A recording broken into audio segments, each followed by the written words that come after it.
ଚନ୍ଦ୍ରବଦନୀ ବେଲେ ରକ୍ତ ମାଂସର ଦେହକୁ ତାର ମଳ ମୂତ୍ର ରକ୍ତ ମାଂସ ଏସବୁ ଭରି ହେଇକିରି ଅଛି ଦେହରେ। ଆକୁ କେତେ ଉପମା ଦିଆହେଉଛି, କବି କେତେ ବର୍ଣ୍ଣନା କରୁନି। କିନ୍ତୁ ଦେଖିବେ ଯଦି ଜଣେ ଦାନ୍ତ ଘଷିବନି 2 ଦିନ 3 ଦିନ କି ଶୌଚ ହେବନି, ତାର ଦେହରୁ କେତେ ଦୁର୍ଗନ୍ଧ ବାହାରିବ।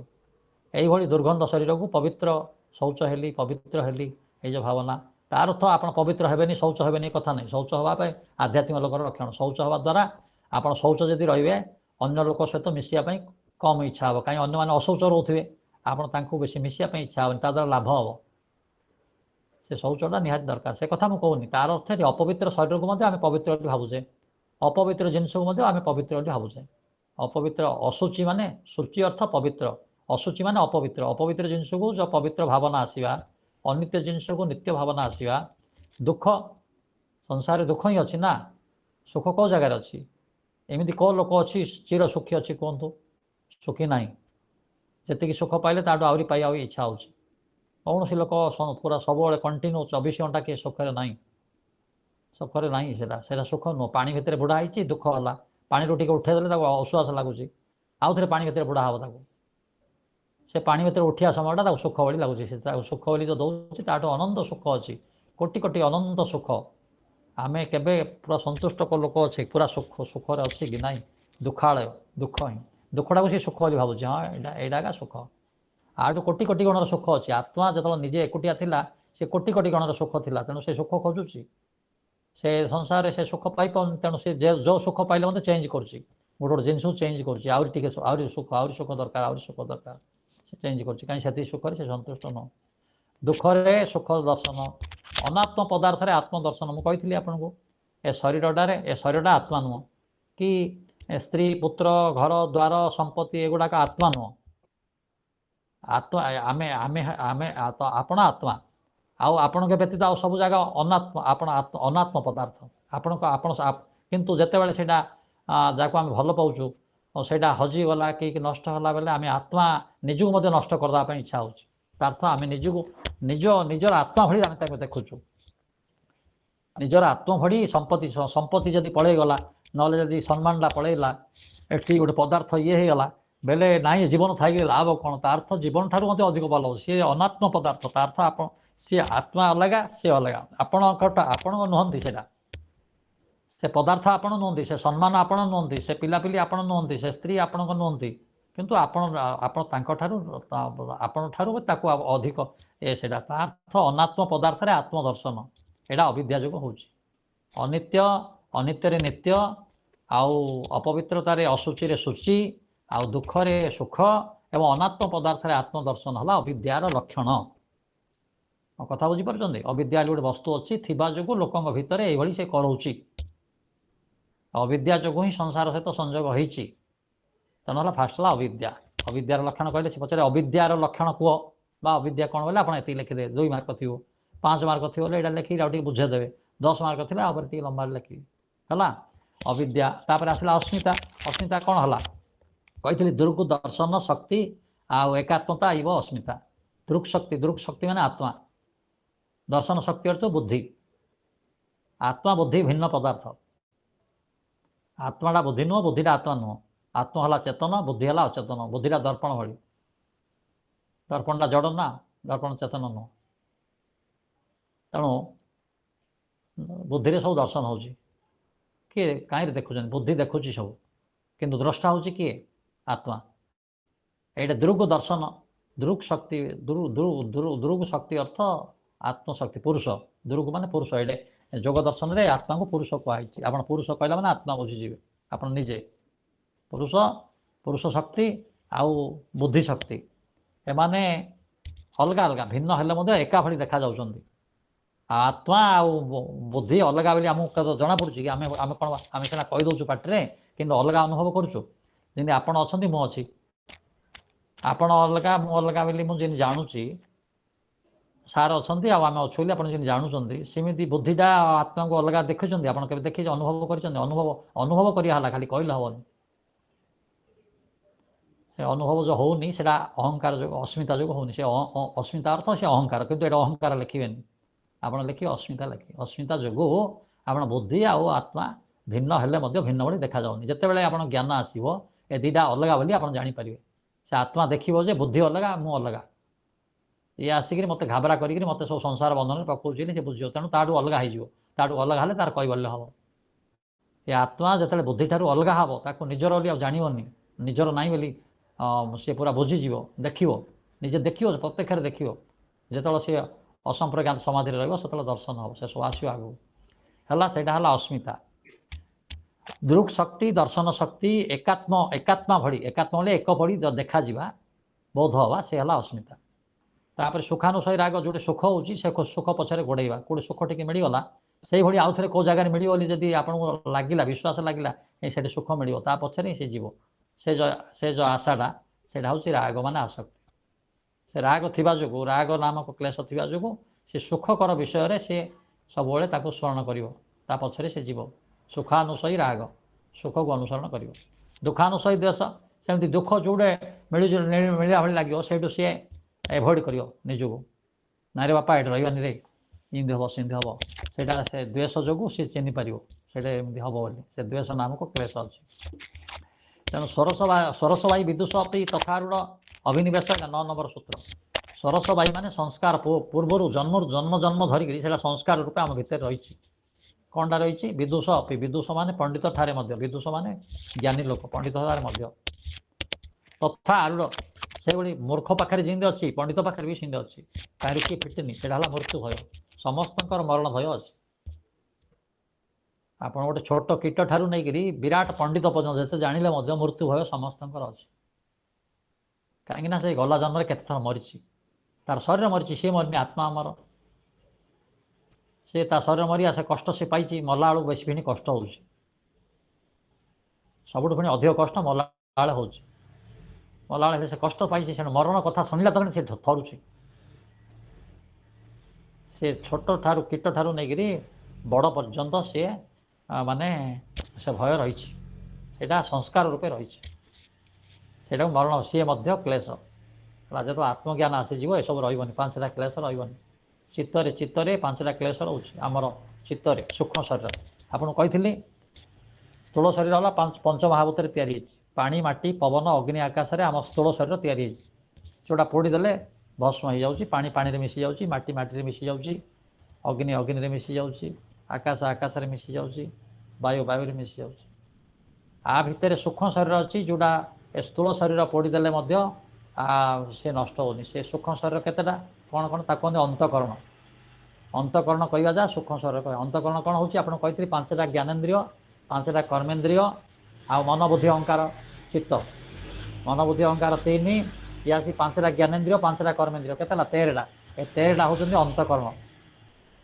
13टा होचंदी अंतकरण बा सूक्ष्म शरीर जेतल जन को पोड़ा हो जाउची कि जला हो जाउची कि पुता हो जाउची शरीर सीना पंचमहाभूत मिसी जाऊँगी आउ से सूक्ष्म शरीरटा नष्ट होनी से शरीर रोचे पुणी पुनर्जन्म सी आउ थे से आत्मा तो नष्ट होनी आत्मा तो रोचे से सूक्ष्म शरीर को धरिकी सी जाऊँगी फूलर फूल आपणकर कि भगवत गीतार कहुई फूलर बासनाटा वायु जाऊँगी वायु गंधा निवासय पवन आसिले फूलर बासना धरी जाऊँगी आत्मा जो जाऊँगी से अंतकरण को धरिकी जाऊँगी से चित्त चित्त चित्त अंतकरण माने आपणकर सूक्ष्म शरीर मन बुद्धि अहंकार जोड़ा चित्त होती 3 ये आसिक आपणकर 5 ज्ञानेन्द्रिय 5 कर्मेन्द्रिय 10 हाथ हाथ जा गोटे कर्मेन्द्रिय हाथ हेले हाथटा सीना स्थूल शरीर तैयारी स्थूल तैयारी आ भितर जो शक्तिटा अच्छे सी सूक्ष्म से शक्ति थी हाथटा गोड़े में उठे पार्छु से जो हाथ इंद्रिय शक्ति जब पलि हाथटा उठे पारे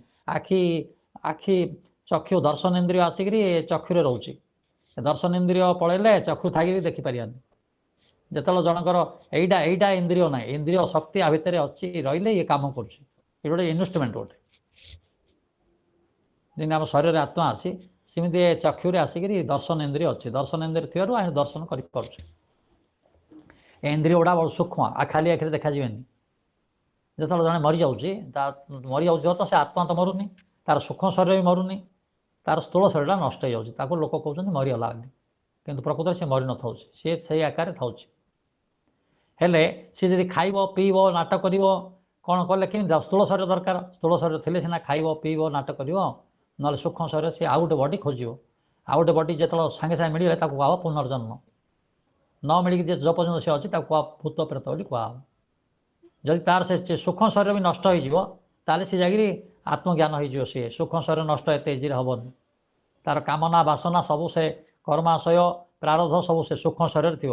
ଆମେ ଯାହା ଭାବୁଛେ ଯେମିତି ଆଜି ରାତିରେ ଶୋଇପଡ଼ୁଛେ ମାନେ ମରିଯାଉଛେ, ତାର ଅର୍ଥ ଭାବନ୍ତୁ। ଜଣେ ଶୋଇପଡ଼ୁଛି କିଛି ଜାଣୁନି ମାନେ ରାତିରେ ମରିଯାଉଛି ସିଏ। ସକାଳୁ ଉଠିଲେ ଆଉଥରେ ସବୁ ଆଜିର କଥା ଗୁଡ଼ା ଯାହା ଯାହା ବାକି ଥିଲା କାଲି ମନେ ପଡ଼ୁଛି। କାହିଁକି ମନେ ପଡ଼ୁଛି? ସେ ସବୁ ରେକର୍ଡ଼ିଂ ହେଇକି କାହିଁକି ଥାଉଛି ନା ଚିତ୍ତରେ ରହୁଛି, ଏ ସୂକ୍ଷ୍ମ ଶରୀରରେ ରହୁଛି। ପୁଣି ଆଉଥରେ ସୂକ୍ଷ୍ମ ଶରୀର ଉଠିକିରି ଆଉଥରେ କାମରେ ଲଗାଉଛି ବଡ଼ିକି। ସେମିତି ଜଣେ ଯଦି ମରିଗଲା, ଜଣେ ନଷ୍ଟ ଜଣ ଜୀବନଟା ମାନେ ଜଣଙ୍କର ଏ ଶରୀରରୁ ପ୍ରାଣଟା ପଳେଇଲା, ତାହେଲେ ତା ସ୍ଥୂଳ ଶରୀରଟା ନଷ୍ଟ ହେଇଗଲା। ସେ ସୂକ୍ଷ୍ମ ଶରୀରରେ ସବୁ ଇଚ୍ଛା ଗୁଡ଼ା ଥାଉଛି। ସେ ଯେଉଁଠି ଜନ୍ମ ହେଲେ ମଧ୍ୟ ଆମେରିକାରେ ହେଉ, ଜର୍ମାନୀରେ ହେଉ କି ଦେବଲୋକରେ ହେଉ, ଯେଉଁଠି ହେଉ ସେ ଇଚ୍ଛାକୁ ଧରିକି ସିଏ ସେଠିକି ଯାଉଛି। ତା ଅନୁସାରେ ତାର ବଡି ତାର କର୍ମର ଫଳ ଅନୁସାରେ ତାକୁ ସେ ବଡି ସେ ଜାଗା ମିଳୁଛି। ଖାଲି ଇଚ୍ଛା କରିଦେଲେ ଟ୍ରେନରେ ଆପଣ ଯିବେ, ଟ୍ରେନରେ ଯଦି ଏସିରେ ଯିବେ ତା ପାଇଁ ଅଲଗା ପଇସା ଦରକାର, ଯଦି ସ୍ଲିପରରେ ଯିବେ ଅଲଗା ପଇସା ଦରକାର, ଜେନେରାଲରେ ଗଲେ ଅଲଗା ପଇସା ଦରକାର। ତାର ସୁବିଧା ବି ଅଲଗା ଅଲଗା ଅଛି। ସେମିତି ଯିଏ ଯେଉଁ କର୍ମ କରିଥିବ ତା ଫଳକୁ ଧରିକି ସ୍ୱର୍ଗକୁ ଯିବ କି ନରକକୁ ଯିବ, ଗଛ ହେବ କି ପତ୍ର ହେବ କି କୀଟ ପତଙ୍ଗ କ'ଣ ହେବ, ସେଇଟା ତାର ସେ ରହିଲା କଥା। ସେସବୁ ପାଠ ଅଛି। ସେସବୁ ପାଠ ବିଷୟରେ ମୁଁ ଏବେ ଆପଣ ଯାଉନି। ଏଠି ଆସିଲା ସେଇ ଏ ଯେଉଁ 5ଟା କ୍ଲେଶ, ଆପଣଙ୍କର 5ଟା କ୍ଲେଶ କୁହାଗଲା, ନାଁ କୁହାଗଲା, 5ଟା କ୍ଲେଶର ଲକ୍ଷଣ କୁହାଗଲା, 5ଟା ଏ ଯେଉଁ 4ଟା କ୍ଲେଶ କେମିତି ରହୁଛନ୍ତି ପ୍ରସୁପ୍ତ ତନୁ ବିଚ୍ଛିନ୍ନ ଉଦାର ଉପରେ କୁହାଗଲା। ଏଇଟା ଆମର ପଢ଼ା ହେଇଥିଲା, ଏତି 9 ପର୍ଯ୍ୟନ୍ତ ପଢ଼ା ହେଇଥିଲା। ତାପରେ ଆସନ୍ତୁ ବର୍ତ୍ତମାନ ଆସିବା ତାପର କଥା। 10 ନମ୍ବର ସୂତ୍ର ଦେଖନ୍ତୁ, ତେ ପ୍ରତି ପ୍ରସବ ହେୟା। ଦେଖନ୍ତୁ 10 ନମ୍ବର ସୂତ୍ର, 10 ନମ୍ବର ଆରମ୍ଭ ହେବ। କାଲି 9 ପର୍ଯ୍ୟନ୍ତ ହେଇଥିଲା, ତଥାପି ଅନ୍ୟମାନେ ଯେଉଁମାନେ ଜଏନ୍ ହେଇନଥିଲେ ତାଙ୍କ ପାଇଁ ମୁଁ କହିଲି, ଆପଣ ତାକୁ ଆସନ୍ତୁ। ବର୍ତ୍ତମାନ ଦେଖନ୍ତୁ 10 ନମ୍ବର ସୂତ୍ର, ସମାଧିପାଦ 10 ନମ୍ବର ସୂତ୍ର। ତେ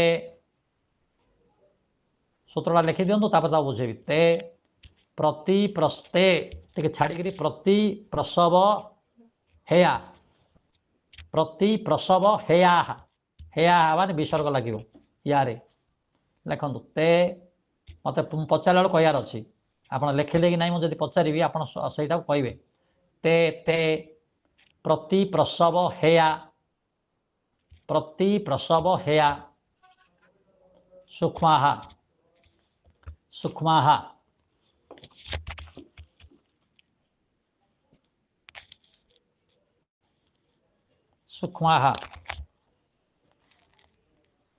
ତେ ପ୍ରତି ପ୍ରସବ, ତେ ଗୋଟେ ଶବ୍ଦ, ପ୍ରତି ପ୍ରସବ ହେୟା ଗୋଟେ ଶବ୍ଦ, ପ୍ରତି ପ୍ରସବ ହେୟା ଲେଖିକିରି ବିସର୍ଗ ଲଗେଇବେ। ତାପରେ ଲେଖନ୍ତୁ ସୂକ୍ଷ୍ମ, ତାକୁ ଛାଡ଼ିକିରି ଆଉ ଗୋଟେ ପଦ ସୂକ୍ଷ୍ମାହା, ସରେ ଦୀର୍ଘକାର, ସୂକ୍ଷ୍ମ ଆକାର ଦେବେ, ସୂକ୍ଷ୍ମା ବିସର୍ଗ ଦେବେ, ସୂକ୍ଷ୍ମାହା।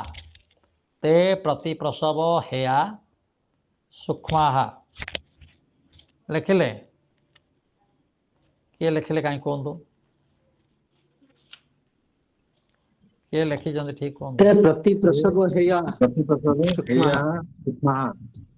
ସୂକ୍ଷ୍ମାହା। ଆର ଅର୍ଥ ହେଲା ତେ ମାନେ ସେମାନେ। ତେଟା ଯୋଉ ଲଗେଇଲା, ପୂର୍ବ ଶ୍ଲୋକକୁ ଆର ସମ୍ପର୍କ ଅଛି। ଆମେ କୋଉଠି ରହିଲେ? 5ଟା କ୍ଲେଶର ଲକ୍ଷଣ ଗୁଡ଼ା କହିଲେ। ଏଇଠି ତେ କହିଲା ତ ପୂର୍ବରୁ ସେ କହି ଆସିଛନ୍ତି। ତେ ଅର୍ଥ ସେମାନେ ମାନେ କମାନେ? ତା ଅର୍ଥ ଏ କ୍ଲେଶ ମାନେ। 5 ଜଣ ଲୋକ ଆସିଲେ, ସେମାନେ ସିଆଡ଼େ ଗଲେ। ସେମାନେ ଗଲେ କମାନେ? ସେ 5 ଜଣ ଲୋକ। ତାର ଅର୍ଥ 5 ଜଣ ନାଁରେ କହିଦେଲା, 5 ଜଣର ଲକ୍ଷଣ କହିଦେଲା। ତେ ମାନେ ସେମାନେ, ତାର ଅର୍ଥ କମାନେ? ତେ ସଂସ୍କୃତରେ ତେ ମାନେ ସେମାନେ, ସଂସ୍କୃତରେ କେ ବେଲେ କମାନେ? ତେ ବେଲେ ସେମାନେ, କେ ବେଲେ କମାନେ? ଯେ ବେଲେ ଯେଉଁମାନେ, ଏ ବେଲେ ଏମାନେ। ଏମିତି ସବୁ ଆଉ ସଂସ୍କୃତ ୱାର୍ଡ ବଢ଼ିଆ ରହିଛି ସେଟା ଆପଣ ଜାଣିଲେ। ତେ ମାନେ ସେମାନେ, କୋଉମାନେ? କ୍ଲେଶ ମାନେ, କ୍ଲେଶ ଗୁଡ଼ିକ। କେ ପଚାରିବ କେ? କ୍ଲେଶାହା ହେଲେ କ୍ଲେଶ ଗୁଡ଼ିକ। ତା ଅର୍ଥ ଅବିଦ୍ୟା, ଅସ୍ମିତା, ରାଗ, ଦ୍ୱେଷ, ଅଭିନିବେଶ, ଏ କ୍ଲେଶ ଗୁଡ଼ିକ। ତେର ଅର୍ଥ ୟା। ଯଦି ଆପଣ ସୂତ୍ରଟା ଲେଖିଦିଅନ୍ତୁ, ତଳେ ଯଦି ବୁଝିବାକୁ ଅଛି ଆପଣ ତେ ଜାଗାରେ ଲେଖିବେ ସେମାନେ ଅର୍ଥ କ୍ଲେଶ ଗୁଡ଼ିକ। ଆପଣ ବୁଝିବା ପାଇଁ ଲେଖି ଦେଇଥାନ୍ତୁ ବୋଲେ ଆପଣ ସୁବିଧା ହେବ। ପରବର୍ତ୍ତୀ ସମୟରେ ପଢ଼ିଲା ବେଳକୁ ଆପଣଙ୍କ ମନେ ପଡ଼ିଯିବ। ତେମାନେ ସେଇ ତେ ଅର୍ଥ ସେଇ କ୍ଲେଶ ଗୁଡ଼ିକ, ସେହି କ୍ଲେଶ ଗୁଡ଼ିକ। ପ୍ରତି ପ୍ରସବ ହେୟା। ପ୍ରତି ପ୍ରସବ ବୋଲେ କ'ଣ? ପ୍ରସବ ମାନେ କ'ଣ? ତେଟା ଯେମିତି ଆପଣ ବୁଝିଲେ ଏଠି ଆପଣ ପ୍ରତି ପ୍ରତି ନା ନା ପ୍ରସବ ପ୍ରସବ ମାନେ ଜନ୍ମ କରିବା। ପ୍ରସବ ମାନେ ପ୍ରଡକ୍ଟ କରିବା, ଜନ୍ମ କରିବା। ଶୁଣନ୍ତୁ, ପ୍ରତି ପ୍ରସବ ମାନେ ଆଉ ଜନ୍ମ କରିବାନି, ଜନ୍ମ କରିବାନି, ତାର ଓଲଟା। ଏଇଟା ପ୍ରତି ପ୍ରସବ ଅର୍ଥ ଯେମିତି ଆମେ ଦ୍ୱନ୍ଦ୍ୱୀ, ପ୍ରତିଦ୍ୱନ୍ଦ୍ୱୀ। ପ୍ରତିଦ୍ୱନ୍ଦ୍ୱୀ ହେଲେ ଆପଣଙ୍କର ପ୍ରତିପକ୍ଷୀ, ଆପଣଙ୍କର ବିରୋଧୀ ଲୋକକୁ କୁହାଯାଏ ପ୍ରତିପକ୍ଷୀ। ଆପଣଙ୍କର ମିତ୍ରକୁ ପ୍ରତିପକ୍ଷୀ ବୋଲି କହିବେନି, ପ୍ରତିଦ୍ୱନ୍ଦ୍ୱୀ ବୋଲି କହିବେନି। ପ୍ରତିଦ୍ୱନ୍ଦ୍ୱୀ କାହାକୁ? ଆପଣଙ୍କ ସହିତ ଯିଏ ଲାଗିବ। ହେଲେ ଏଠି ପ୍ରସବ ବୋଲେ ତ ପ୍ରସବ ମାନେ ଜନ୍ମ କରିବା ବା ପ୍ରଡକ୍ସନ୍ କରିବା ବା ଉତ୍ପତ୍ତି କରିବା, ତାକୁ କୁହନ୍ତି ପ୍ରସବ। ପ୍ରତି ପ୍ରସବ ମାନେ ଉତ୍ପତ୍ତି ଆଉ ହେବନି, ସେ ନଷ୍ଟ ହେଇଯିବ ତାର ଅର୍ଥ। ଏ କ୍ଲେଶ ଗୁଡ଼ାକ କ'ଣ ହେଉଛି? କ୍ଲେଶ ଗୁଡ଼ା ରହୁଛି, କ୍ଲେଶ ଗୁଡ଼ା ଚିତ୍ତରେ ରହୁଛି, ପୁଣି ଆଉଥରେ ସେ ଜାଗାରେ ଆଉ ଗୋଟେ ଜନ୍ମ ଦେଇକିରି ଆଉ ଗୋଟେ ଶରୀର ଦେଇକିରି ତା ଭିତରେ ପଶୁଛି, ଆଉଥରେ ତାର ନବନାଟକ କରୁଛି। ଏ କ୍ଲେଶରୁ ସବୁ ଯାକ ସୃଷ୍ଟି ହେଉଛି ନା। ଆପଣଙ୍କ ପାଖରେ କାମ, କ୍ରୋଧ, ଲୋଭ, ମୋହ ଏଗୁଡ଼ା ଥିବାରୁ ସବୁ ପଟୁଆ ରହୁଛି ନା। ଏମାନେ ସବୁ ପ୍ରଡକ୍ଟ କରୁଛନ୍ତି। ଏଇଟା ଯଦି ନଷ୍ଟ ହେଇଯିବ ଆଉ ପ୍ରଡକ୍ଟ କ'ଣ ହେବ? ଆକୁ ଏମିତି କରିବାକୁ ପଡ଼ିବ, କ୍ଲେଶ ଗୁଡ଼ା ପୁରା ନଷ୍ଟ କରିବାକୁ ପଡ଼ିବ। ପ୍ରତି ପ୍ରସବ ଅର୍ଥାତ୍ ଆଉ ପ୍ରସବ ହେବନି। ପ୍ରସବ ମାନେ ସେ ଜନ୍ମ ହେବା, ସେ ବାରମ୍ବାର ଜନ୍ମ ହେଉଛି ଶରୀର ମାନେ, ତାକୁ ପ୍ରତି ପ୍ରସବ ମାନେ ଜନ୍ମ ଶୂନ୍ୟ, ତା ଅର୍ଥ ବାର୍ଥଲେସ୍ କରିବାକୁ ପଡ଼ିବ, ତାକୁ ତା ଅର୍ଥ ନଷ୍ଟ କରିବାକୁ ପଡ଼ିବ। ହେୟା, ହେୟା ମାନେ ହେୟ ଜିନିଷ ମାନେ ତ୍ୟାଗ କରିବା କଥା। ତାକୁ କାହାକୁ ତ୍ୟାଗ କରିବା କଥା? ଯୋଉଟା ଦୁଃଖ ଦେଉଛି। ହେୟ ଅର୍ଥ କ'ଣ? ଯେ ତ୍ୟାଗର ଯୋଗ୍ୟ। ହେୟ, ହେୟ ପଦାର୍ଥ, ତା ଅର୍ଥ ତ୍ୟାଗର ଯୋଗ୍ୟ। ତ୍ୟାଗର ଯୋଗ୍ୟ କ'ଣ? ସଂସାରରେ ତ୍ୟାଗର ଯୋଗ୍ୟ କ'ଣ? ଦୁଃଖ, ଆଉ କିଛି ନାହିଁ। ଆମେ କାହାକୁ ଅନିଚ୍ଛା କରୁଛେ ତାକୁ ତ୍ୟାଗ କରିବା କଥା। କାହାକୁ ଅନିଚ୍ଛା କରୁଛେ? ଦୁଃଖକୁ। କେହି ହେଲେ ଦୁଃଖ ହେବାକୁ ଚାହାନ୍ତିନି। ସମସ୍ତେ ଯେତେ କାମ କରୁଛନ୍ତି, ସେ ଚୋର ହଉ, ସାଧୁ ହଉ, ଜ୍ଞାନୀ ହଉ, ଅଜ୍ଞାନୀ ହଉ, ସମସ୍ତଙ୍କର ଇଚ୍ଛା ମୁଁ ସୁଖୀ ହେବି, ଦୁଃଖ କେହି ଚାହୁଁନି। ତେଣୁ ହେୟ ବସ୍ତୁ କୋଉଟା ହେଲା? ମୋତେ କୁହନ୍ତୁ ଆପଣ, ହେୟ ବସ୍ତୁ କୋଉଟା ହେଲା? ହେୟ ମାନେ ପରିତ୍ୟାଗର ବିଷୟ। କୋଉଟା କୁହନ୍ତୁ? ଦୁଃଖ, ଜନ୍ମ ଜନ୍ମାନ୍ତର କ୍ଲେଶ। ସେ ଆଉ ଏତେ ଆପଣ ତ ଖାଲି ଦୁଃଖ ବୋଲି କହିଦେବେ, କାମ ଛିଡ଼ିଲା, କାମ ଛିଡ଼ିଲା, ମାନେ ସାଂସ୍କ୍ରିଟ ୱାର୍ଡ ଆମେ ସେଇଟା ବୁଝିଲେ, ଆପଣ ବୁଝିଲେ, ଆପଣ ଠିକ୍ ବୁଝୁଛନ୍ତି। କିନ୍ତୁ ଏଠି କହିବାକୁ ପଡ଼ିବ ଆପଣ ଦୁଃଖ। ହେୟ ହେଲା ଦୁଃଖ। ହେଲେ କୋଉଟା ଦୁଃଖ? ଏ କ୍ଲେଶ ଗୁଡ଼ାକ ଦୁଃଖ ଦେଉଛି। କ୍ଲେଶ ଥିବାରୁ ଆମେ ଦୁଃଖ ପାଉଛୁ। ଦୁଃଖର କଜ କ'ଣ? କଜ ଅଫ୍ ଦାସ ଦୁଃଖ। କ୍ଲେଶାହା, ଏ କ୍ଲେଶ ଗୁଡ଼ିକ ହେଉଛନ୍ତି ଦୁଃଖର କାରଣ। ଅବିଦ୍ୟା, ଅସ୍ମିତା, ରାଗ, ଦ୍ୱେଷ, ଅଭିନିବେଶ। ଏଇ ଯେଉଁ ଅସ୍ମିତା, ରାଗ, ଦ୍ୱେଷ, ଅଭିନିବେଶ ଚାରିଟା କାହିଁରୁ ଆସିଛନ୍ତି? ଅବିଦ୍ୟାରୁ। ତେଣୁ ଅବିଦ୍ୟା ହେଉଛି ଦୁଃଖର କାରଣ। ମୂଳ ହେଲା ଅବିଦ୍ୟା। ଅବିଦ୍ୟା ବା ଏଇ ଅବିଦ୍ୟା, ଅସ୍ମିତା, ରାଗ, ଦ୍ୱେଷ କ୍ଲେଶ ଗୁଡ଼ିକ ହେଉଛନ୍ତି ଦୁଃଖର କାରଣ। ତେ ପ୍ରତି ପ୍ରସବ ହେୟା, ତାକୁ ପ୍ରତି ପ୍ରସବ କରିବାକୁ ପଡ଼ିବ। ତା ଅର୍ଥ ତାକୁ ଆଉ ପିଲା ଜନ୍ମ କରିବା ପାଇଁ ତାକୁ ଚାନ୍ସ ହେବନି। ତାକୁ ତାର ପ୍ରସବ ବାର୍ଥଲେସ୍ କରିବାକୁ ପଡ଼ିବ। କାହିଁକିନା ସେଗୁଡ଼ା ହେୟ, ସେଟା ଦୁଃଖର କାରଣ, ତାକୁ ତ୍ୟାଗର ଯୋଗ୍ୟ। ସେ ହେୟ, ତାକୁ ଦୁଃଖ ସେ ଦେଉଛି, ତାକୁ ତ୍ୟାଗ କରିବାକୁ ପଡ଼ିବ। ତାକୁ ପ୍ରତି ପ୍ରସବ ହେବା ପାଇଁ ଆଉ ଚାନ୍ସ ହେବନି। ତା ପ୍ରତି ପ୍ରସବ କରିବାକୁ ପଡ଼ିବ। ସେଟା ସୂକ୍ଷ୍ମ, ଆଖିରେ ଦେଖାଯିବନି। ଆପଣ ତାକୁ ଅଣ୍ଡାଳିଲେ କି ଜଣାପଡ଼ିବନି, ଦେଖିପାରିବେନି, ତା ବିଷୟରେ କିଛି କହିବେନି। ସୂକ୍ଷ୍ମ ଆକାରରେ ସେ ରହୁଛି, ସୂକ୍ଷ୍ମ ଆକାରରେ। ଯେମିତି ଜୀବାଣୁ ଭାଇରସ୍ ଆସିକି ପଶିକି ବଡ଼ିକି ନଷ୍ଟ କରିଦେଉଛନ୍ତି, ସ୍ୱାସ୍ଥ୍ୟକୁ ନଷ୍ଟ କରିଦେଉଛନ୍ତି, ସେଗୁଡ଼ାକ ଆମ ଭିତରେ ସୂକ୍ଷ୍ମ ଆକାରରେ, ସଂସ୍କାର ଆକାରରେ ରହିକିରି ସିଏ କ'ଣ କରୁଛି? ଦୁଃଖକୁ ପ୍ରଡକ୍ଟ କରୁଛି। ଆଉ ବାରମ୍ବାର ସିଏ ଆସିକିରି ସିଏ ଜନ୍ମ ହେଉଛି। ତାକୁ ପ୍ରତି ପ୍ରସବ କରିବା ଅର୍ଥ ଜନ୍ମ ଶୂନ୍ୟ କରିବାକୁ ପଡ଼ିବ। କାହିଁକି? ସେଇଟା ହେୟା ମାନେ ତ୍ୟାଗର ଯୋଗ୍ୟ। ସେ ଦୁଃଖଦାୟକ, ତେଣୁ ସେ ତ୍ୟାଗର ଯୋଗ୍ୟ। ଆଉ ସେ ସୂକ୍ଷ୍ମ ହେଲା, ତାକୁ ଆମେ ନଷ୍ଟ କରିବା। ସାଧନା କେମିତି ହେବ? ନା ସାଧନା ଦ୍ୱାରା, ଯୋଗ ଦ୍ୱାରା ସେ ନଷ୍ଟ ହେବ। ଯୋଗ ଦ୍ୱାରା ସେ ନଷ୍ଟ ହେବ। ମୋ କଥା ବୁଝିପାରିଲେ ନା ନାହିଁ? ତେ ଲେଖନ୍ତୁ, ତେ ସେମାନେ ସେଇ କ୍ଲେଶ ଗୁଡ଼ିକ ପ୍ରତି ପ୍ରସବ ମାନେ ତାକୁ ଆଉ ପ୍ରସବ ପାଇଁ ସୁଯୋଗ ନ ଦେବା ହେଲା, ତାର ନଷ୍ଟ କରିବା, ବିଲୀନ କରିବା ହେଲା। ଆଉ ସେଗୁଡ଼ା ହେୟ ମାନେ ତ୍ୟାଗ ଯୋଗ୍ୟ, ଦୁଃଖ ହେତୁ ତ୍ୟାଗ ଯୋଗ୍ୟ। ଆଉ ସେଗୁଡ଼ା ସୂକ୍ଷ୍ମ, ତାକୁ ଆମେ ସାଧନା ଦ୍ୱାରା ନଷ୍ଟ କରିବା। କାହା ଦ୍ୱାରା ହେବ ସେଇଟା? ନା କ୍ରିୟା ଯୋଗ ଦ୍ୱାରା ହେବ। এই କ୍ରିୟା ଯୋଗ କଲେ କ୍ଲେଶ ଗୁଡ଼ାକ ତନୁ ହୁଅନ୍ତି। ସେ କହିଲା ଆଗରୁ ତନୁ ମାନେ ସୂକ୍ଷ୍ମ, ମାନେ ସରି ସରି ଯିବ। ଯେଉଁ ମୋଟା ହେଇକିରି ଅଛି ସେ ସରି ସରି କ୍ଷୀଣ ହେବ କ୍ରିୟା ଯୋଗ ଦ୍ୱାରା। ଆଉ ସମାଧି ସେଜା ଯେତେ କ୍ଷୀଣ ହେବ ଆପଣ ସମାଧି, ଆପଣ ସ୍ଥିର ମନ ଚିତ୍ତ ସ୍ଥିର ହେବ, ଚିତ୍ତ ସେତେ ନିର୍ମଳ ହେବ, ଆପଣ ସମାଧି ଆସିବ, ଆତ୍ମଜ୍ଞାନ ଆସିବ। କେମିତି ଆସିବ? ସେ କ୍ଲେଶ କ୍ଷୀଣ ହେଲେ ଚିତ୍ତ ସମାଧି ଭାବନା ହେବ, ତାର ତାର କ୍ରିୟା ଯୋଗ ଅଭ୍ୟାସ। ତେ ପ୍ରତି ପ୍ରସବ ହେୟା, ଯଦି କ୍ରିୟା ଯୋଗ ଜଣେ ନ କରିବ ତାହେଲେ ଏଗୁଡ଼ା ହେବନି। ସେ କଷ୍ଟ ଜନ୍ମ ଜନ୍ମ ଧରି ସେ କଷ୍ଟ ପାଉଥିବ। ଆସନ୍ତୁ ତାପରେ ଆସନ୍ତୁ ଲେଖନ୍ତୁ 11 ନମ୍ବର ସୂତ୍ର। କ'ଣ କହିଲେ? ହେୟ ଜ୍ଞାନ କରୁଛି ମତେ, ମତେ ସେ ହେୟ ଜ୍ଞାନ କରୁଛି, ମାନେ ତୁଚ୍ଛ ଜ୍ଞାନ କରୁଛି, ମତେ କିଛି ପଚାରୁନି ଆଜ୍ଞା। ତାର ତ ତାକୁ ସେମିତି ଆପଣ ହେୟ ମାନେ ସେଇଟା ତ୍ୟାଗର ଯୋଗ୍ୟ। ସେ କ୍ଲେଶ ଗୁଡ଼ାକ ଆପଣ ଆଦର କଲେ ହେବନି, ନାଇଁ ଥିଲେ ବଢ଼ିଆ ହେବ ବୋଲି କହିଲେ ହେବନି। ସେ ତା ଯୋଗୁଁ କଷ୍ଟ ପାଉଛନ୍ତି। ହେୟ ମାନେ ତ୍ୟାଗ ଯୋଗ୍ୟ। ତ୍ୟାଗ ଯୋଗର ତ ଦୁଃଖ। ଆପଣ ଦୁଃଖ ହେଲେ କି ଦୁଃଖ ହେତୁ ତାକୁ ତ୍ୟାଗ କରିବା କଥା ପଡ଼ିବ ହେଲା। ପ୍ରତି ପ୍ରସବ ମାନେ ତାକୁ ପ୍ରସବ ଆଉ କରେଇବେନି, ତାକୁ ବାରମ୍ବାର ପିଲା ଜନ୍ମ କରିବା ପାଇଁ ଆପଣ ଚାନ୍ସ ଦେଉଥିବେ। ତାର ଅର୍ଥ ମାନେ କଥା କହିବାର ହେଲା ସିଏ କଷ୍ଟ ଦେଉଛି। ଏ କ୍ଲେଶ ଗୁଡ଼ାକ ରହିବାରୁ ମଣିଷ କଷ୍ଟ ପାଉଛି। ରାଗ ଦ୍ୱେଷ ଅଭିନିବେଶ ଅବିଦ୍ୟା ଯାହା ରହିବାରୁ ଆମେ କଷ୍ଟ ପାଉଛେ। ଆମ ସ୍ୱାସ୍ଥ୍ୟ ଖରାପ ରହୁଛି, ଆମର ମନ ଖରାପ ରହୁଛି, ଜଗତର କଲ୍ୟାଣ କରିପାରୁନେ, ଆମର ଯାହା ଜୀବନ ସାର୍ଥକ ହେଇପାରୁନି। ଏସବୁ କାରଣ, ତାର କାରଣ ହେଉଛି କ୍ଲେଶ। କ୍ଲେଶରୁ ମୁକ୍ତ ହେବା ପଡ଼ିବ। କ୍ଲେଶ ଆମର ବାରମ୍ବାର ଆକ୍ରମଣ କରୁଛି, ସେ ହେଲା ପ୍ରସବ କରୁଛି ଆମ ଭିତରେ ରହିକିରି ସେ ସବୁ ଦୁଃଖ ଗୁଡ଼ା ସୃଷ୍ଟି କରୁଛି। ତାକୁ ଆପଣ ସେ ଚାନ୍ସ ଦେବେନି। ତା ଅର୍ଥ ତାକୁ ଆଉ ସେ ଦୁଃଖ ଜନ୍ମ ଅନେକ ପ୍ରକାର ଯେଉଁ ଦୁଃଖ ସେ କରାଉଛି ସେ ହେବା ପାଇଁ ଚାନ୍ସ ଦେବେନି। ତାର ଅର୍ଥ ସେ ଦୁଃଖ ପିଲା ପାଉଛି। ସେ କ୍ଲେଶ ଗୁଡ଼ାକରୁ ଦୁଃଖ ପିଲା ସୃଷ୍ଟି ହେଉଛି। ଦୁଃଖ ପିଲା ସୃଷ୍ଟି ହେବ। କ୍ଲେଶ ଗୁଡ଼ା ନଷ୍ଟ କଲେ ଆଉ ଦୁଃଖ ପିଲା କୁଆଡ଼ୁ ସୃଷ୍ଟି ହେବ? ତାକୁ ପ୍ରତି ପ୍ରସବ କରିବାକୁ ପଡ଼ିବ। ତା ପ୍ରତି ପ୍ରସବ ମାନେ ପୁଣି ଜନ୍ମ କରିବା ନାହିଁ। ପ୍ରତି ପ୍ରସବ ଜନ୍ମ କରିବାର ପାୱାର ତାର କମ୍, ତାକୁ ନଷ୍ଟ କରିବାକୁ ପଡ଼ିବ। ସେଇଟା ତାର କେମିତି ହେବ? ସେଇଟା ସୂକ୍ଷ୍ମ କେମିତି ହେବ? ତା ସରିବ କେମିତି? ନା ଏ କ୍ରିୟା ଯୋଗ କଲେ ଇଏ ହେବ। ସେଥିପାଇଁ ଆଗରୁ କହିଛି। ଆସନ୍ତୁ ତାପରେ ଆସନ୍ତୁ କେମିତି କମିବ, ଆହୁରି ଆଗକୁ ଆସିବ। ସେ କହୁଛନ୍ତି, ଆଇଡ଼ିଆ ଦେଉଛନ୍ତି, ଆପଣ ଶୁଣନ୍ତୁ। ଭେରି ଇମ୍ପୋର୍ଟାଣ୍ଟ ସାଇଣ୍ଟିଫିକାଲି ସାଇକୋଲୋଜି, ସାଇକୋସୋମାଟିକ୍ ରୋଗ ଗୁଡ଼ାର ପାଣି ଏଇଟା ଯଦି ଆସିଯିବ ଆପଣଙ୍କର ପୁରା ମାନେ ପୁରା ନିର୍ମଳ ଜ୍ଞାନ, ଆପଣ ପୁରା ମୁଗ୍ଧ ହେଇଯିବେ। ଆପଣ ଯିଏ ପ୍ରଫେସର ହୁଅନ୍ତୁ, ଲେକ୍ଚର ହୁଅନ୍ତୁ, ଡକ୍ଟର ହୁଅନ୍ତୁ, ମନ୍ତ୍ରୀ ହୁଅନ୍ତୁ, ପୃଥିବୀର ବଡ଼ ଲୋକ ହୁଅନ୍ତୁ, ଏଇଟା ସମସ୍ତେ ଜାଣିବା ନିହାତି ଦରକାର। ଖାଲି ଯୋଗ କହିଲେ ଏମିତି କରିକିରି ଖାଲି କାହାକୁ କିଛି କାମ ନାହିଁ କରିବ ସେ ଜାଣେ। ଯୋଗ ଦର୍ଶନ କେତେ ସୁନ୍ଦର ଦେଖନ୍ତୁ। ଲୋକ ଭାବୁଛନ୍ତି ଯୋଗ କହିଲେ ଖାଲି ଆସନ ପ୍ରାଣାୟାମ ଯିବ, ସେଇଟା ଟିକେ ଉକୁଚାକୁଚି ହେବ, ଗୋଡ଼ ହାତ ଟେକିବ, ଏଇଟା ଖାଲି ଯୋଗ କେତେ ବିଷୟ ଅଛି। ଲକ୍ଷ ଲକ୍ଷ ବର୍ଷ କଲେ ରିସର୍ଚ୍ଚ ସରିବନି। ଏତେ ବଢ଼ିଆ ଜିନିଷ ଅଛି, ବହୁତ ଜିନିଷ ଅଛି। ଆସନ୍ତୁ ଧ୍ୟାନ 11 ନମ୍ବର ଦେଖନ୍ତୁ। ଧ୍ୟାନ ହେୟା, ତାକୁ ହେୟ କେମିତି କରିବେ? ହେୟ ମାନେ ତ୍ୟାଗ କେମିତି କରିବେ? ତାକୁ ନଷ୍ଟ କେମିତି କରିବେ?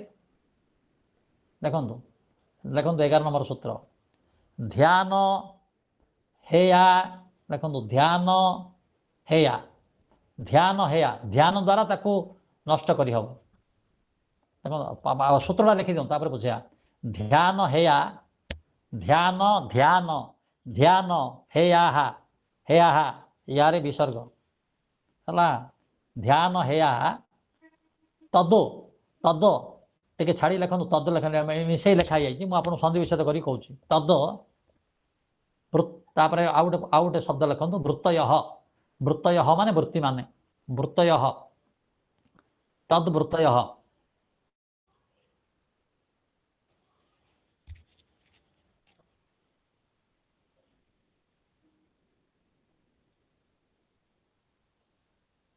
ହେଲା, ଲେଖିଲେ। ଧ୍ୟାନ ହେୟା, ଧ୍ୟାନ ହେୟା ଗୋଟେ ୱାର୍ଡ। ଧ୍ୟାନ ହେୟା, ହେୟାହା ତଦ ବୃତ୍ତୟଃ ଲେଖିଲେ। ଆକୁ ବୁଝେଇବା। କ'ଣ ଲେଖିଲେ? କିଏ ଲେଖିଲା କୁହ? ଧ୍ୟାନ ହେୟା, ଆପଣ ମାନେ ବେଶୀ ସମୟ ହେଇଯାଉଛି ବୋଲି ଇଏ ହେଉଛନ୍ତି, ତେଣୁ 9ଟା ଅଧେ ପୂର୍ବରୁ ଆଗା 5 ମିନିଟ୍ ଥିବ ମୋତେ ଆପଣ ମନେ ପକାଇଦେବେ। 9ଟା ଅଧେରେ ଆମେ କାର୍ଯ୍ୟକ୍ରମ ସାରିବା ପାଇଁ ଚେଷ୍ଟା କରିବା ହେଲା। ବର୍ତ୍ତମାନ 9ଟା 10 15 ଭିତରେ ଅଛି। ଆଉ 2-3 ମିନିଟ୍ ଥିବା ଇଏ କରି 9ଟା ଅଧେରେ ସାରିବା ପାଇଁ ଆମେ ଚେଷ୍ଟା କରିବା। ଆସନ୍ତୁ ଧ୍ୟାନ ହେୟା ତଦ୍ବୃତ୍ତୟ। ଧ୍ୟାନ ହେୟା ମାନେ ଧ୍ୟାନ ଦ୍ୱାରା, ଅର୍ଥାତ୍ ସମାଧି ଦ୍ୱାରା, ଅର୍ଥାତ୍ ଯୋଗ ଦ୍ୱାରା। ଯୋଗର ସେଇଟା ଗୋଟେ ଅଙ୍ଗ ଧ୍ୟାନ। ଧ୍ୟାନ ହେୟା, ହେୟ ହେବ।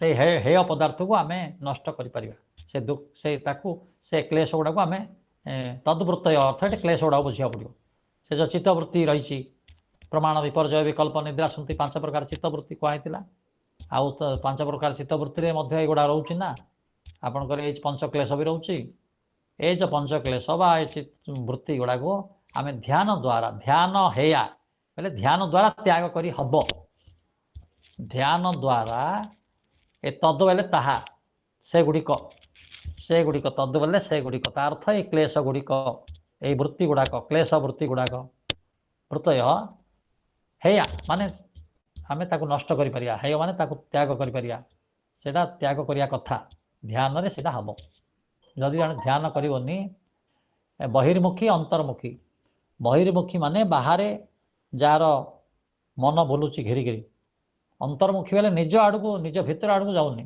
सी निजे आत्मा सी होला निजे आत्मा से आत्मा को आत्मा दर्शन न करी से बाहर दर्शन करी निज को भूली जाइए से बहिर्मुखी हला जगत जागतिक मना अंतर्मुखी हला आध्यात्मिक मना तेणु साधक यदि ध्यान करिवो आत्म ध्यान करिवो निजर आत्मा को ध्यान करिवो ताहले कौन हम से वृत्ति गुड़ाक क्षीण हे जदि जगत को बेसी ध्यान करिवो जागतिक विषय को ध्यान करिवो ताहले वृत्ति गुड़ाक स्थूल हे तार मोटा मोटा रोटा हे ताकू सेते हैरान पकेबे तेणु से कहते ध्यान हेया ध्यान द्वारा ताकू हेया माने त्याग करी हबो से दुख गुड़ी को तदवृत्त हो से वृत्ति गुड़ाक हला तापर आसंतु जदि ताकू आपण ध्यान द्वारा नष्ट करेनि ताले कौन हम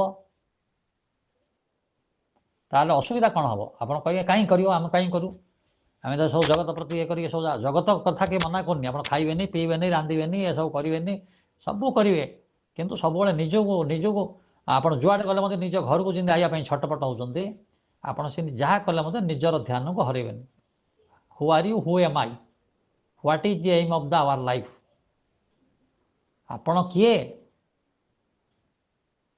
आप संसार किए आप कौन पाई आछंती आपन लक्ष्य कौन यहाँ आप भूलिबेनि आमे संसार को आसचे भगवान किए पठे आम संसार को आपन किए संसार को पठे आप जड़े किए पठे ना बिना कारण रे माने मूर्ख लोक कौन सी काम करें आम दर्शन शास्त्र कौच प्रयोजन बिना कौन सी कार्य किए प्रवृत्त हुए किसी ना किसी प्रयोजन थी जी कौटी गला चोरेला कि दान कला कि कौन कला तार गोटे प्रयोजन रखी से प्रयोजन ठीक हो पारे भूल हो पारे गोटे प्रयोजन न थी कि काम करूनी स्कूल को जड़े जाऊँ पाठ पढ़ाई जाऊँ ना पढ़ाई जाऊँ मंदिर को जाऊँ सी उपासना करने जाऊँ ना उपासना करने जाऊँ से कौन सी जेकोसी कम कर जड़े मूर्ख सी किसी उद्देश्य रखिक प्रवृत्ति तार आस तेणु आप पचारे ये कहीं से जगह आम करवा मेन जिनस निजर लक्ष्य को भूलिया हेनी आपड़ जुआड़े गले मत जमी आप घर को भूलुना आप पिला भूलुना आप सब बुलाबुली कर सांगसाथी सहित मिलूँ सब कर जानूँ मत घर को जावाक पड़ो यहाँ करने पड़ो ठीक से आम जाना पड़ो जे आम ये संसार कौन पे आसो आमको किए पठे किसी उद्देश्य न थी पठेनी आम जी गोटे क्लास जॉइन हेले क्लास गोटे उद्देश्य नहीं जॉइन हेल ना किसी उद्देश्य न थी आम जॉइन होना क्लासटा भी कर किसी उद्देश्य न थी करना उद्देश्य कर उद्देश्य बिना करुच्चे पागल जदि किसी उद्देश्य नहीं कौन कम कर पागल पागल छाड़ी देकर अन्य समस्ते उद्देश्य रही तेणु ये पचारे जे ध्यान निजर निजर स्वरूप को ध्यान करिया पड़ो निजर स्वरूप को कहीं भूलिया हेनी से असल जिनस आम जमी घर द्वार को जुआड़े गले ध्यान दौचु आम घर द्वार भितर रही निजर ध्यान निजर आत्मस्वरूप रहा पड़े मुझे आत्मा मुझे शरीर धारण करी मत संसार को भगवान पठे ए शरीर भी देती अमुक कम करने ए शरीर है भगवान मंदिर मुझे रही गोटे लेक्चर अच्छी कि प्रोफेसर अच्छी कि कृषक अच्छी कि गृहिणी अच्छी कौन अच्छी मोर यहाँ कर्तव्य मत कर्तव्य संपादन करा पड़ो मुझे वैराग्य कथा कहूनी आप खातु पीतु शुंतु गेल हूँ जहाँ करूँ आप सब निजर लक्ष्य को भूलिया हेनी आप लक्ष्य आप जाना पड़ो से आपंकर सेल्फ रियलाइजेशन सबू स्थित every moment is sadhana every work is God's worship whole universe is university not air Bhanja Vihar Vani Vihar and Jyotirvihar whole universe is university every moment is sadhana every work is God's worship आपण ए भितर जोग एते सुंदर जोग हम ये जो अन्य मैंने जो प्रकार कहते ताको यहाँ कर दियो सेटा कर दियो छाड़ी दियो अमकर समकर से सब किसी दरकार नहीं आप एत सुंदर जब शास्त्र को भल रूपे बुझे शास्त्र कौ जगह से लिखा है आप खाली भावना चेंज हो भावना चेंज हो दरमा भावना चेंज है दरमा कमिजन भावना चेंज है देह खराब होनी आप भावना चेंज है पिला भासी जीवन सब बढ़िया हम आउ भगवान लाभ दीरा रथ देखा हम कदली बिका हम एत सुंदर जिनस अच्छे आपको लोक बुझी पाना इाड़ू सियाड़ सब रंग ताकू सब व्याख्या करी लोक मैंने सब डरुंच यहाँ आम बुढ़ा हेल्ले यहाँ करा पिला सब जिते जल्दी हम आत्मज्ञान जिते जल्दी हम से भल जिते केतबेले कौन जनकर हम किसी कही हेनी आम जन्म मनीष जन्म बड़ कष्ट मिली आप जिते जल्दी आत्मज्ञान होते भल से जोग जोग निहाती दरकार अच्छे आसतु मौसे विषय बेस जाऊनी आसुचे शुणु तेणु भगवान कहले तमे तमे युद्ध जहाँ कर हुआ फास्ट जोगी हुआ लोक कौन जोगी हेल्ले सब सरीगला घर द्वार सब सरीज अमुक समूह कर किसी ना और जड़े डाक्तर जब जोगी हम भल डाक्तर हम जड़े जब अध्यापक डाक्तर हेल्ले भल अध्यापक हम गोटे कृषक जब डाक्तर हम भल कृषक हम गोटे योद्धा जदि जोगी हम सी भल जोगी हम तेणु भगवान कहले तस्मात् जोगी भवा अर्जुन तमे जहाँ हो हुआ जोगी हो भगवान मत संसार पठे मत कम कर मोर शरीर को सुस्थ रखा पड़ो ए कम को करा पड़ो आप जहाँ करेंगे भगवान करेंगे तार फल अर्पण करेंगे आप ईश्वर समर्पण है ईश्वर प्रणिधान बा कौन पैसा टी खर्च हो कि पैसा खर्च होनी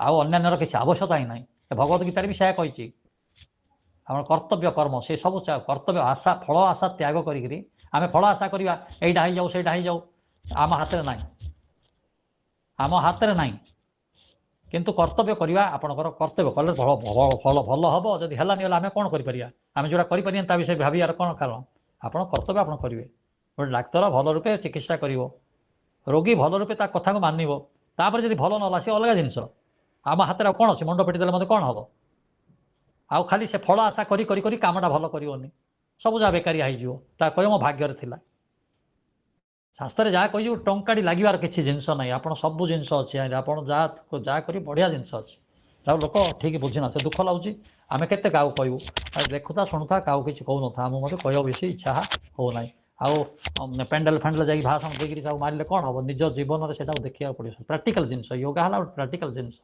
अनुभव कर आसतु जदि न करेंगे जदि आप ध्यान करेंगे क्रिया जोग करेंगे यही जो क्लेश गुड़ाक बढ़िकी आप कौन समस्या हम देखु 12 नंबर सूत्र लिखु क्लेश मूल कर्माशय दुष्ट अदृष्ट जन्म वेदनीय लिखु क्लेश मूल लिखु क्लेश मूल कर्माशय कर्माशय देखु क्लेश मूल कर्माशय दृष्ट अदृष्ट जन्म दुष्ट दृष्ट दुष्ट नहीं दृष्ट दरी पड़ा दृष्ट अदृष्ट जन्म जन्म वेदनीय वेदनीय लिखु मुझे बुझेबी तापर क्लेश मूल कर्माशय दृष्ट अदृष्ट जन्म वेदनीय 12 नंबर सूत्र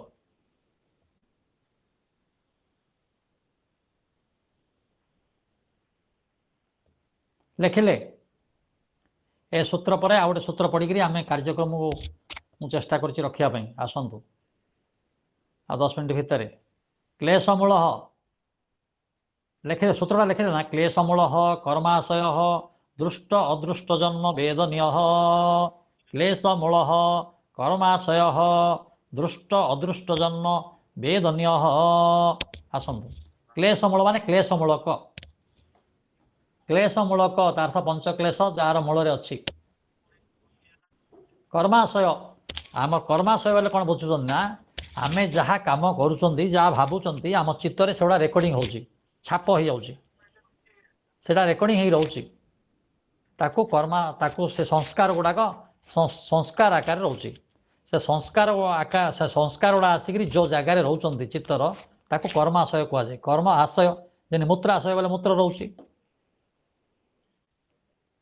मूत्राशय मलाशय बोले मल रोचे कर्माशय बोले कर्म गुड़ाक जिते आम कर्म करुचे से गुड़ाक संस्कार आकार रे से कर्माशय रोचे गोटे पेड़ी पेड़ी से गोटे कर्मा गोटे भंडार होती चित्तर चित्तर से अच्छी जो जन लोक मरी जाऊँ मरी जाऊँ स्थूल शरीर नष्ट हो जाऊँगी सेते बेले तार सूक्ष्म शरीर आगे से रोचे चित्त चित्त चित्तटा गोटे सूक्ष्म शरीर जीव ना चित्त आउ 13टा आउ 10टा इंद्रिय ए जाक सूक्ष्म शरीर बा अंतकरण कहुच्छी यहीटा जीवे हेल्ले गले चित्तर ये सब थी चित्तर गोटे जगार थी पेड़ी बुजुला बांधि कहते कर्माशय कर्माशय जो आम कहूँ भाग्य भाग्य थिलार तार से भाग्य कर्माशय तार सब रही सब भावना कामना बासना सब आसिक पेड़ी गुच्छा हेल्ले से कर्माशय कहीं तैयारी होची ना क्लेशमूलक ए पंचक्लेश थिले ए सब जागिरी रेकर्डिंग संस्कार तार जो रोचे से संस्कार वृत्ति होची से संस्कार थिबारु आमर विभिन्न प्रकार इच्छा होची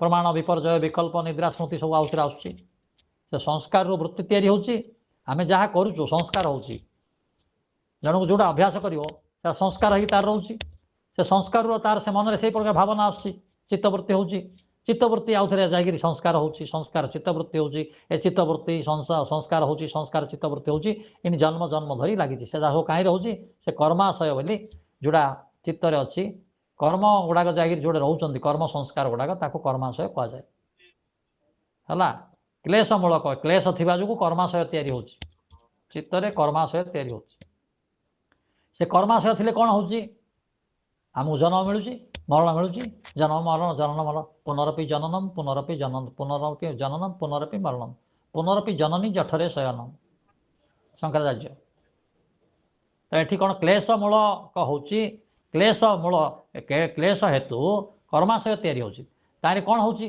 दुष्ट अदृष्ट जन्म वेदनीय बोले बर्तमान आम जो जन्म होती आम गला गला जन्मर कर्माशय नहीं एवं जन्म होती एवं गोटे आम जन्म होती जन्म 3टा जिनस कर्माशय कर्माशय जब थी ताहले कौन 3टा जिनस हम एक से जन्म हम कौ जगार जन्म हम कौ जगार गोटे जन्म हम कौ जोनि रे जन्म हम ता सहित जाति आयु केते समय ताको आयुष मिल एतिक दिन संसार रहिबो भोग अमुक अमुक भोग करियो अमुक अमुक सुख कि दुख अमुक अमुक भोग करियो एटा फिक्सड हम से कर्माशय से कर्माशय आपन जो बैंक डिपोजिट करथिबे आपन जहाँ सब बैलेंस थी ताकू धरिकी आप केते पैसा पाइबे केते इंटरेस्ट हम सब जिन हम सेटा ताकू से आगुरी से प्लानिंग हम दृष्ट माने जहाँ देखुचे आम तार्थ ए जन्म रे दृष्ट अदृष्ट जन्म वेदनीय वेदनीय माने भोग व दुख दृष्ट बेले जहाँ देखुचे आम देखुचे कौ ए जन्म देखुचे गला जन्मर जिनसटा ए जन्म आम जो कर्माशय थिला ए जन्म देखुचे दृष्ट अदृष्ट माने जोटा देखिने आगू देखा भविष्य जो जन्म हेले जोटा आसो ए 2टा जाक एबर आगर गला गला गला कर्माशय एबे आसी आउ जी भोग वाला आउ जी बड़गा रहा सेटा ता सहित एबे जी मिसिबो सेटा जागिरी कौन हम अदृष्ट जन्म भविष्य आउ थे जन्म से जागिरी पुणी आउ थे सी ताकू से कष्ट दब ए जो क्लेश रहिले कर्माशय तैयारी होची कर्माशय तैयारी हेले जन्म होची ए जन्म आम पाइले आउ थे आर जन्म को जोड़ा हम से अदृष्ट जन्म वेदना वेदना माने दुख गुड़ाक सी भोग करुच्ची जदि जड़े क्रियाजोग न कर ध्यान न कर ना कि दरकार ना छाड़ दियो बेले कथा हूँ समस्या है यहाँ जदि यहाँ लोड़ा सी कह नाई नाई मत यहाँ लोड़ा बेले सी यहाँ अलग जिनस है आसतु ये सूत्रटा है कौन क्लेश मूल कर्माशय दृष्ट अदृष्ट जन्म वेदनीय दृष्ट माने यही जन्मर अदृष्ट माने आग जोड़ा आम देखने रही भविष्य को से जन्मर वेदना को सी दब प्रड्यूस कर आ गोटे सूत्र करके आम कार्यक्रम आज कार्यक्रम रखा 5 मिनट अच्छी आस देखु सती मूले तद्विपाक 13 नंबर सूत्र लिखु 13 नंबर सूत्र सती मूले तद्विपाक जात्यायु भोगा मुझा कहूली आपको जो आगुरी कहीदेली सिनेमा आप देखिले देखी नथिले मु देखी आपको कहीदेली हेले एबे आ मजा लगे कि नहीं के आनी देखा आगुरी कहीदेली सेटा सती मूले लिखु 13 सती सती सती तोरे दीर्घकार ना हसेकार सती माने थिबा रही सती टी छाड़ी एटा सती गोटे शब्द तापर लिखु मूले मोर दीर्घकार मूले बोले मूल लिखु सती मूले टी छाड़ी लिखु तद विपाक तद विपाक तद विपाक तद विपाक लिखु तापर लिखु जाति आयुर्भोग जाति आयुर्भोगा भोगा कारण तीन टा जिनस बहुवचन इन बालका बालक बालको बालका बालक बोले बालकटी बालक बोले बालक दुईटी बालका माने बालक माने ये जाति आयुर्भोग तीन टा जिनस जाति आयुर्भोगा बहुवचन है प्रथम विभक्ति बहुवचन तद्विपाक लिखिले सती मूले तापर अर्थ मुझे कहबी तले लिखे सती मूले तद्विपाक विपाक जाति आयुर्भोगा गोटे वार्ड जाति आयुर्भोगा आपको कौन लिखिले कहीं किए पढ़ लिखी पढ़ कौन लिखिज कौन लिखिज पर पढ़ंतु सती मूले तद्विपाक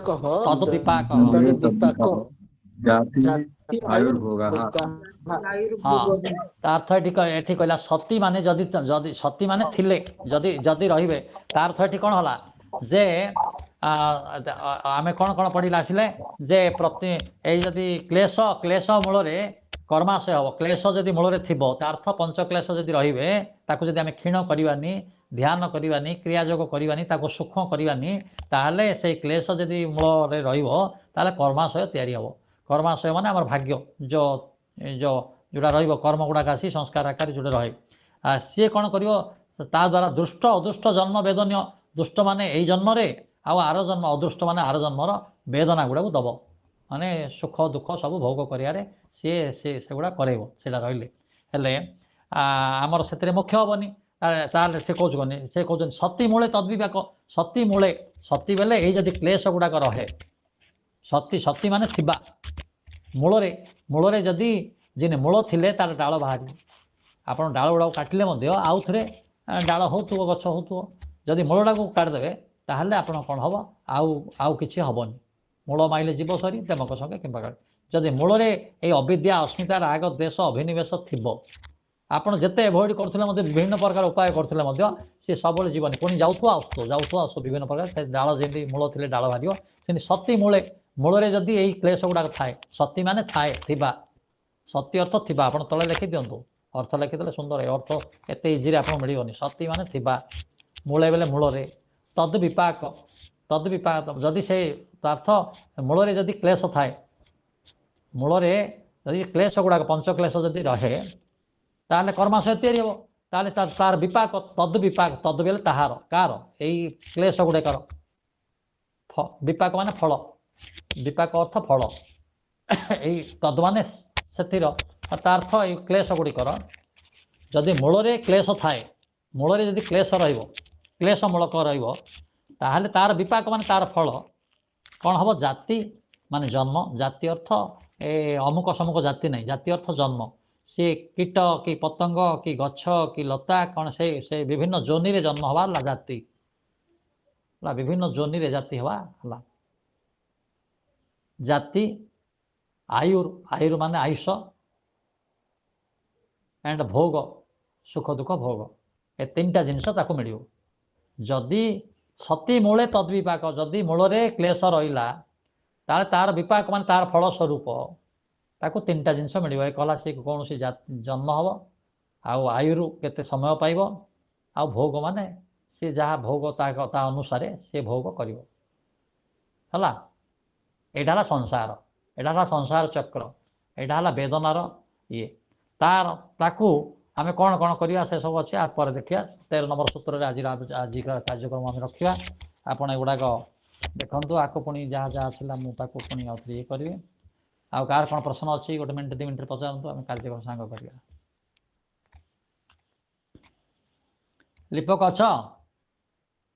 ଆଜ୍ଞା କୁହନ୍ତୁ, ଆପଣ ପଚାରନ୍ତୁ କାହାର କ'ଣ ପ୍ରଶ୍ନ ଅଛି କି? କେମିତି ଲାଗିଲା ଆପଣଙ୍କୁ? କେମିତି ଲାଗିଲା?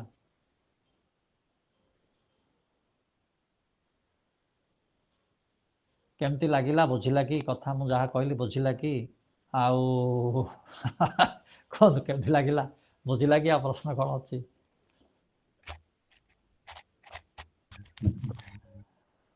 ସାର୍ କୁହନ୍ତୁ କ'ଣ କ'ଣ ପ୍ରଶ୍ନ? ଭଲ ଲାଗିଲା ହଜମ କରିବାକୁ ପଡିବ ଆଉ।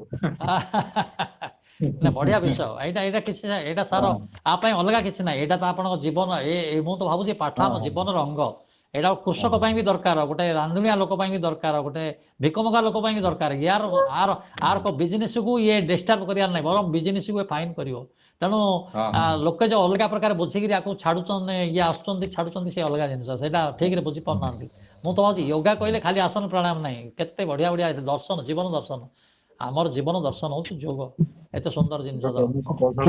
କ୍ରିୟା ଯୋଗ କରି କରି ସବୁ ବାଳ ନିକିଲି ଗଲାଣି ବୁଝିଲେ, ନାଇଁ ସେ କିନ୍ତୁ ଏ ଯୋଗ, ଜ୍ଞାନର ଉଦୟ କିଛି ନାହିଁ।